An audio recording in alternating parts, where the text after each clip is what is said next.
David here. Welcome to the channel, all about systems thinking, natural patterns, and sustainability. In today's chapter 11 of the book, The Science of Systems, all about when systems can be sustainable, meaning they can sustain over many generations. If you want to learn more about the book, you can go to davidsugar.com/book. There you can download a free PDF of the book. Additionally, if you want the paperback, you can go to amazon.com and purchase the paperback. All the images we're going to review today can be seen in the book in person after getting the paperback.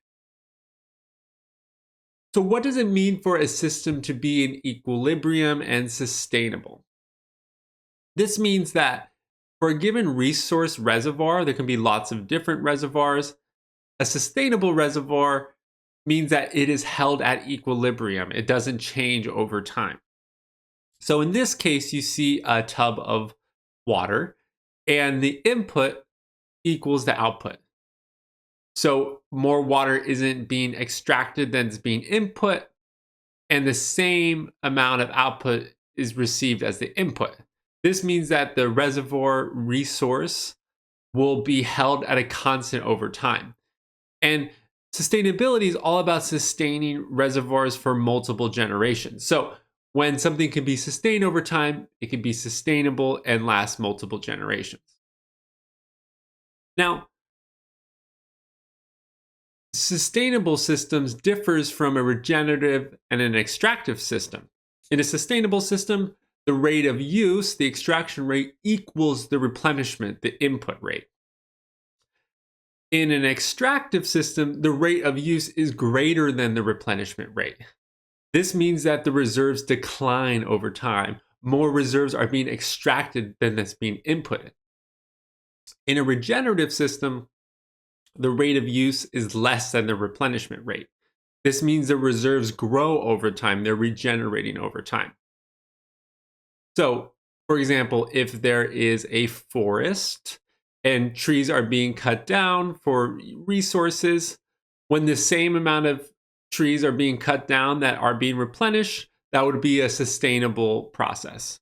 However, if more trees are being cut down than's being replenished, then it's extracting the system. And if less trees are being cut down that's being replenished, the forest is regenerating over time. So humans have lots of different resource reservoirs across the earth, and a lot of them are in an extractive state. Some estimates held now that humans use about 1.75 Earths. So we're extracting much more than is being replenished. So sustainability is a lot about reducing the rate of use so that the reservoirs can be replenished to be sustainable or to regenerate over time. Now, sustainable design differs from a typical, what I call here, output design, which is really trying to optimize a given technology for the beneficiary, the user. So we see here a gear representing a technology, and typically the way technologies are designed is not really considering the environment too much. It's just considering how can we provide the most benefit to the user. And this is, a reasonable way to design something. You want to design something to provide the most useful output to the beneficiary. However, this fails to include that the technologies often require the environment to be even created in the first place.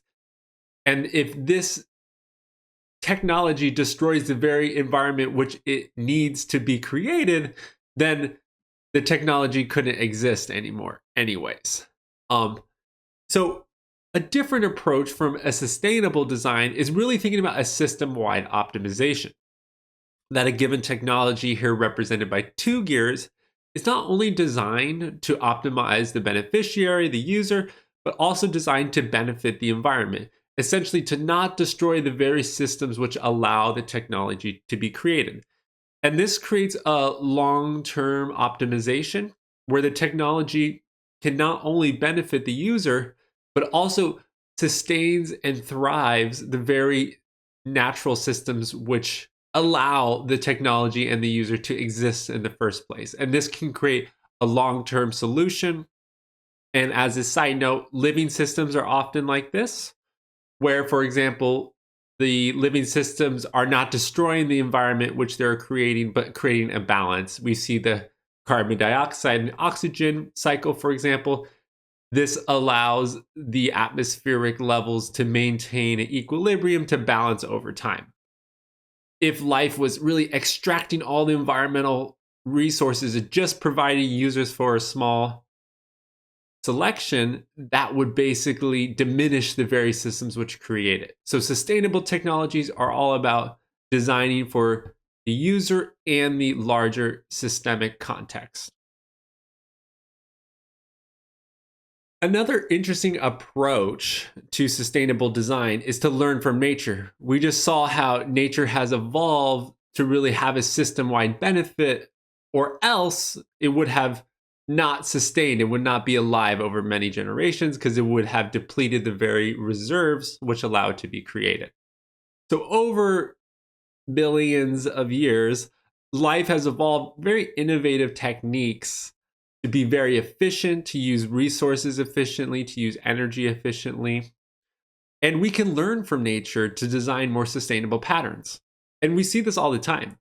So, for example, the way that birds fly with two wings, similarly, planes are designed in a way to fly. The water lily has a water repellent surface that makes water droplets coalesce. And similarly, we have water repellent materials that we use on jackets to repel the water and have them form droplets instead of soaking into the fabric. We also looked at the burr seed when it comes to Velcro. Velcro doesn't use any glue, but it can still easily stick to things through different hooks. So a lot of plants use this. So biomimicry is the field that really looks to nature to say, what kind of innovative solutions has nature created and how can we use those to benefit human design? On an ecological scale, we can also learn from nature. We were discussing how nature has evolved by necessity to not destroy the very systems which create it. So they've evolved in a way for long term sustainability. And some key ways that ecosystems have designed is to be resource efficient. If some animals can do the same activities but be more efficient with them, that's evolutionarily suitable. Additionally, life has evolved to use renewable energy. If it didn't use like energy from the sun and bioenergy, it would lose its energy over time. It would not have an energy reserve. So life has evolved to utilize renewable energy. Life has also evolved to utilize recyclable materials. If it used materials which could easily run out, or if its materials weren't recycled at the end of the use for other purposes, then these materials would run out. So, in order to sustain over many, many generations, there has to be recyclable materials, or these materials would run out. Another key aspect is resilient networks, designing networks which are able to have high degrees of connectivity and adaptability. And this allows these networks to be resilient over time. One last point is adaptive evolution, the ability to change over time. The environment isn't static over time and it can change. So, a big piece of life is being able to also change to environmental conditions. So, these ecological principles are also really a foundation for sustainable design. A sustainable design is often about using resources efficiently, prioritizing renewable energy, recyclable materials, resilient networks, and being able to be adaptive to the environment and learn over time. Zooming in on resource efficiency, this allows one to use less resources or energy or whatever is the key input at hand, to use less of that to achieve the same desirable outcome or the same useful work. So, one example is heating a house. The goal of heating a house is for there to be more heat inside the house for the occupants, and this uses input energy. Now, when less energy is wasted, that just goes out, is lost through different heat processes, through like the windows and the seams between the doors. When less heat is wasted, you can achieve the same heating outcome with less energy. So this makes more resource efficiency. So for example, if there's more insulation, thicker windows covering more of these seams, then less input energy would be needed to achieve the same outcome. So resources efficiency is a huge component of sustainability, being able to use less to achieve the same outcome. This allows essentially to extract less. So if there's more resources that are being replenished, it gives more time for that. So it's not only about using resources efficiently, but also prioritizing the use of renewable energy. This graph here shows different global renewable energy sources, including solar, wind, hydro, tides and ocean, biomass, and geothermal. And this is power provided continuously in 1 year. The amount of terawatts, a large number of watts, which is a unit of power, provided every year. This contrasts global finite energy sources like uranium, coal, oil, and gas, which are the units are measured in the terawatt year, the amount of terawatts that can be provided in 1 year. But after that, they are used. The replacement rate is very low for these finite energy sources. So they can only be used once and they're not quickly replenished. In contrast, global renewable energy sources are replenished. Now you can see here that solar and these other categories, they provide a lot of energy per year. So it's easy to provide renewable energy for the entire globe using renewable energy sources. The amount of solar and wind and other sources can easily cover. There's about 20 terawatts of global energy usage. So this can easily cover that. Global finite energy uses can support using the covering the globe's energy sources, but this will run out over time. This won't be sustained over many generations. Additionally, the use of fossil fuels is connected with the increase of carbon and climate change. So there's other negative externalities to society and the environment. So sustainability, a large part of that is utilizing renewable energy sources that can sustain over many generations, as life does. Another key component of sustainability is prioritizing regenerative agriculture. And this contrasts a conventional agricultural approach. Conventional agricultural approach often uses monocrops and methods like tilling the soil, which can often promote short-term gains, but it can harm the long-term outcomes and reduce long-term environmental quality. We saw with the Dust Bowl in the US during the 1930s, conventional and extractive agricultural methods really destroyed a lot of the soil and created these huge dust storm events. In contrast, regenerative agriculture has diversity of plant crops, and this can support more carbon stored, more water retained, more ground stability, and also more nutritious food. So there's a host of benefits that come from a regenerative agricultural perspective and tool set. And this can also promote long-term economic viability and support environmental quality over the long term. So, another critical aspect of sustainability is creating sustainable buildings and structures. Buildings use a lot of energy use and other resources, and creating sustainable buildings is a key aspect. One technique that can be used is passive solar heating, orienting the building in the right way so more sun goes in the building during winter to naturally heat the building, and less sun goes in summer. If there's eaves at a specific length, then it will block the light during summer. This will reduce heating costs. Sunlight can also be collected in solar panels for electricity and stored in energy storage devices like batteries. We talked before about prioritizing efficient usage, like efficient heat. There can also be efficient lighting and other efficient appliances.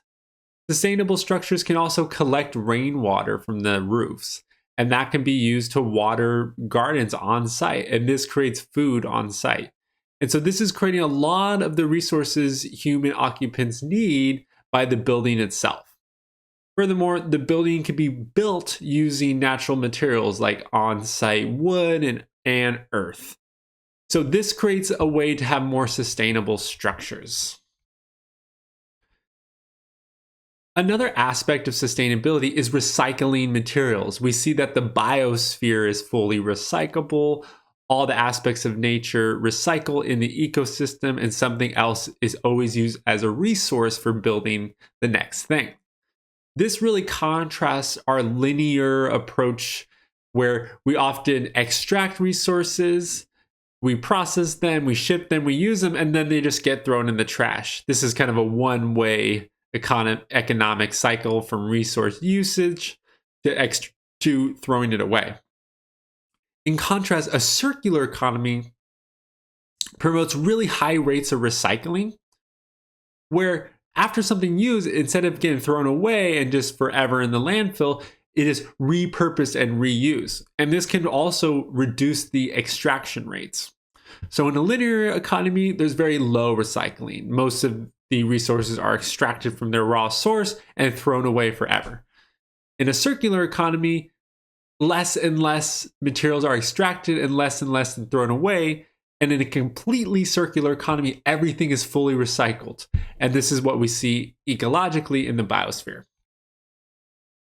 We talked earlier a little bit about how ecosystems prioritize resilient networks. This can promote ability to be adaptive to change. One way that we can see this is the modern use of smart grids. Smart grids allow two-way energy flows from lots of different agents in a grid. And this contrasts a more centralized approach where there was just a couple big power plants that sent energy everywhere, and energy wasn't being stored and used in other places. In a smart grid, there can be lots of decentralized energy resources. There can be renewables like solar and wind. There could be different power plants, battery storage, and also electric vehicles can charge from the grid, but also give energy to the grid. Houses can have solar used from the grid and give to the grid. So the smart grid of decentralized two-way energy flows throughout the grid can promote a more resilient electric network design. If there's just one power plant that sends energy to a large region, if that line is cut, then that whole region has without power. It's more susceptible to volatile changes. In a resilient smart grid, there can be more adaptive to change and promote more renewable integration locally. So we're talking about different grid design, and understanding networks in general is really important to sustainability. One scale that a networks can be thought about is the degree of centralization versus distribution. In a fully centralized grid, there's one large node or a couple large nodes that send out whatever the resources are to all the other nodes. So it's completely centralized. And this is, in principle, the most efficient, right? Very couple steps to get to any other nodes are very easily. However, it's the most susceptible to unexpected change. If the central grid is removed, then the entire network breaks. A distributed grid is the other extreme. Everything is fully distributed. So it's not efficient. A lot of the roads take a long time to get from one place to the other, but it's really very, very resilient. If you take out one of the nodes, it almost always fully works.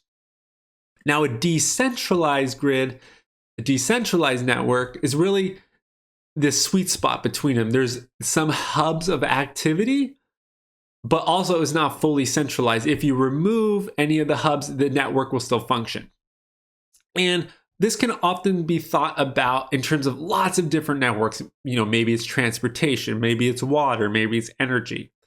So for example, with transportation, a centralized network design would be to say, let's have one large freeway connect these big cities. Well, if that freeway was closed, then the whole cities would not be able to transport to each other.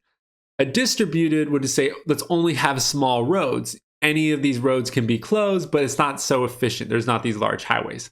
A decentralized would be to have a few highways, a few small rural roads, and this kind of provides a sweet spot for efficiency and resilient to volatility. Switching gears a little bit, sustainability is not only about the environment, but also the economy and society. So wanted to touch on some economic points. One critical degree in an economic system is the amount of control individuals have versus a planned market. So in a fully free market, agents can buy and sell with zero regulations. And a planned market is fully planned. Everything is planned. Almost every economy today exists somewhere in the middle. The black market, the illegal market may be called a free market because there's absolutely zero regulations. But in the US, for example, we're a mixture where some aspects are free market and some are planned, like some taxation, some road taxes, other things are planned and some are free. Now, having the right degree of balance in here is critical for a sustainable economic system. One of the things that a free market, a fully free market, one of the risks is the tragedy of the commons, where if each person is trying to optimize their own benefit, but they're taking common resources like, let's say, air quality, now the tragedy of the commons could be that they destroy this common resource like air quality or environmental land, and this now has a negative economic effect on everyone. So a planned market can often help stop these tragedy of the commons and work together to share these collective resources. But too much planned market also limits innovation. So having the right degree of balance here is critical. There's often this kind of myth, I would say, of infinite economic growth from extracting resources from a finite planet. Obviously, this doesn't follow physical laws if there's a finite planet and working to have infinite economic growth through extracting resources. There could be more growth through efficiency and not extracting, but it is impossible to have infinite economic growth if that's utilizing finite resources. So it's important to know that the economy doesn't exist in a boundless way. It's fully bound by the planet. So the economy exists in the planet, in the environment. So that's just a physical fact. Now, another interesting myth is this shareholder value myth that a company's only purpose is to maximize value for shareholders. And this often promotes a lot of thinking of, companies shouldn't invest more in their employees, shouldn't invest in the society, shouldn't give philanthropically, and only maximize shareholder return. This is like a big part of the ethos of how companies work. But in actuality, in US law, there's nothing that prevents a company from, investing more in research and development, investing more into their employees, investing into stakeholders, giving to the community. A company's real mission is really to promote long-term value within their given society and system, not to necessarily just provide short-term gains to investors. So long-term stakeholder value generation is more aligned with what a company does and their purpose of a company. Finally, I'll just say that a lot of these common economic metrics like GDP, gross domestic product, should be used with some degree of caution. Gross domestic product measures the total economic output of a country, but it doesn't say whether this was good or bad. Was this spending for military and oil spills, or was it for schools and new agriculture? So it doesn't say whether the spending was good or bad.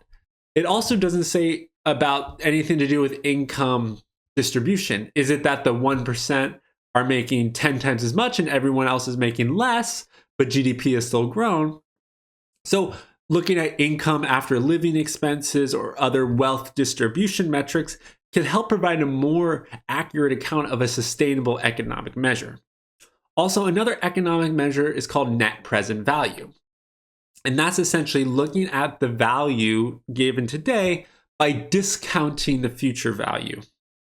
And this can be helpful to understand like easy trade-offs, but the whole idea of discounting the future can often lead to unsustainable outcomes.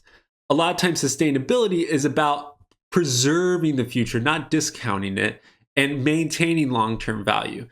So some of these economic measures should be used with a degree of caution when thinking about sustainable outcomes. Now, another critical component of sustainable economics is that there's different forms of capital. It's not just like the entire world is financial capital like cash and investment and debt. There's also other forms of capital. There's social capital like employee skills, the intellectual property. And there's also natural capital. What are the services provided by the ecosystem, for example? If a wetlands was converted to some type of factory, that may have an economic output for the factory, but that wetlands may have been doing a service of cleaning water, for example. And if the water is now polluted and now a water treatment facility needs to be built, basically what happened is the natural capital may not have been included in those initial economic estimates.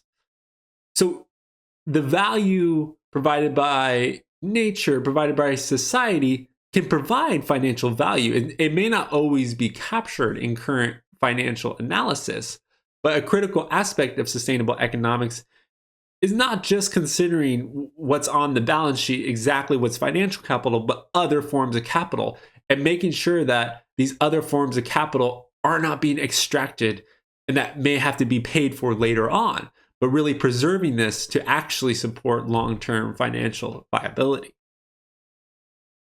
There's also been a whole host of new metrics reported by companies, often called ESG, and this stands for environmental, social, and governance. Some of these metrics include carbon emissions on the environmental side, resource efficiency, water usage. On the social side, worker safety, health coverage, and the governance side, CEO to worker pay, what kind of lobbying are they doing, other kind of governance mechanisms.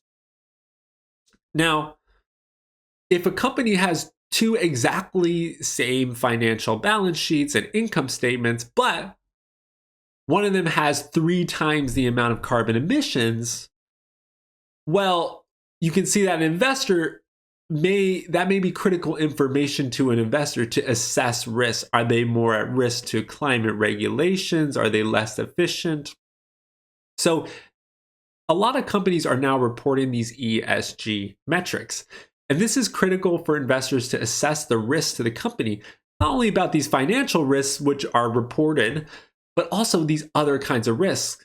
And the Securities and Exchange Commission recently came out with the climate disclosure rule, which requires that publicly traded companies report their operational emissions. So this is like a landmark change in financial regulations, which is now saying that these carbon emissions are essential for investors to look at. They're material to investor decision making. So it's not only about what's on the financial sheet, but also preserving these other forms of capitals. And this can support investors to understand the risk to a company, and you can also design ESG-focused portfolios and funds that focus on companies that are performing well on these metrics. And that could lead to more long-term outperformance because they're sustaining these resources and being more efficient. So we talked about environmental sustainability, a little bit about economic sustainability, and now I want to touch on social sustainability. And some of the key questions about social sustainability is how to support healthy and thriving communities. And there's a lot of different methods. Some are having equitable laws, regulations, and cultures. So not giving rights to only certain groups or others, but providing rights for everyone, education, rights of speech, rights of press, and having that be equitable across members of society. Also, cherishing diversity and new perspectives.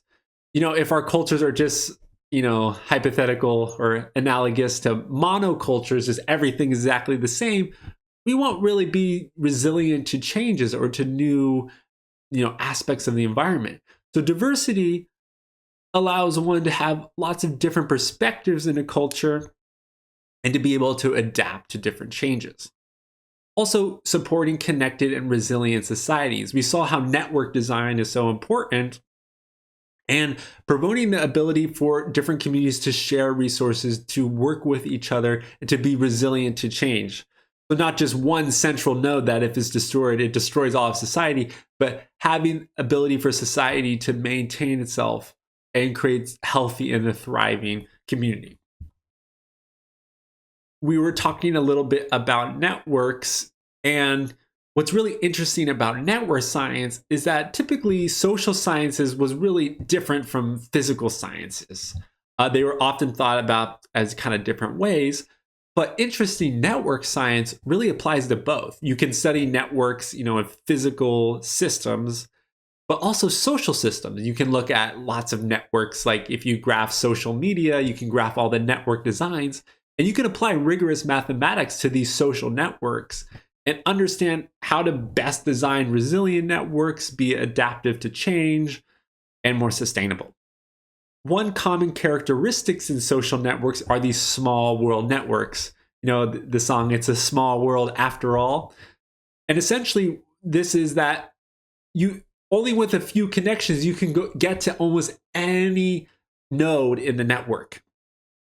That just a few degrees of freedom, a friend of a friend of a friend of a friend, maybe you can get to almost every person on Earth.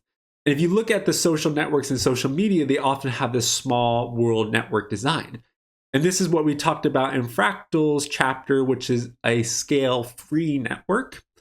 And in a scale-free network, the average length between nodes is proportional to the logarithm of the number of nodes. So in a distributed network, for example, the length can get very, very, very long for the number of nodes. But for small world networks, the log reduces that number. So even if there's a lot of nodes, there's still a pretty quick connection between any two nodes.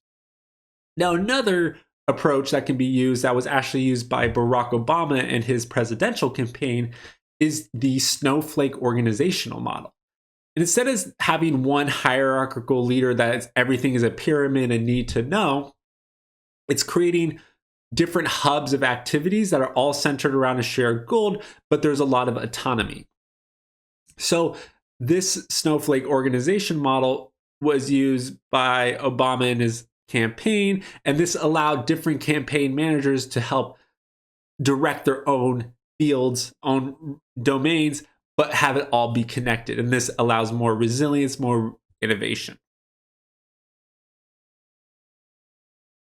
So getting to the global level, there are 17 of these United Nations Sustainable Development Goals, and this is really crossing over a lot of different sustainability aspects. Some of these goals include no poverty, zero hunger, good health and well-being, education, gender equality, clean water, affordable and clean energy, and so forth and so on. And this really is a cross-sectional approach that crosses environment, economics, and society. And sustainability is in large part required that countries come together, we work together to create long-term sustainable outcomes. And systems thinking and systems theory is deeply related to these topics. You have to think about these topics as cross-sectionally, as interconnected. And thinking from a systems perspective is often required to create sustainable outcomes. Today was all about sustainable systems, how systems can sustain over multiple generations.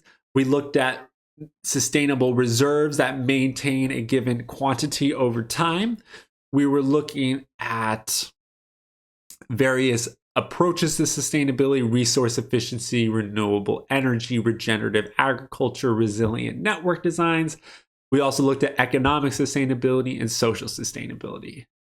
Thanks for tuning in today. The next video is going to be about transformation, another form of applying systems theory. Thanks for tuning into this video and have a great day. Bye-bye.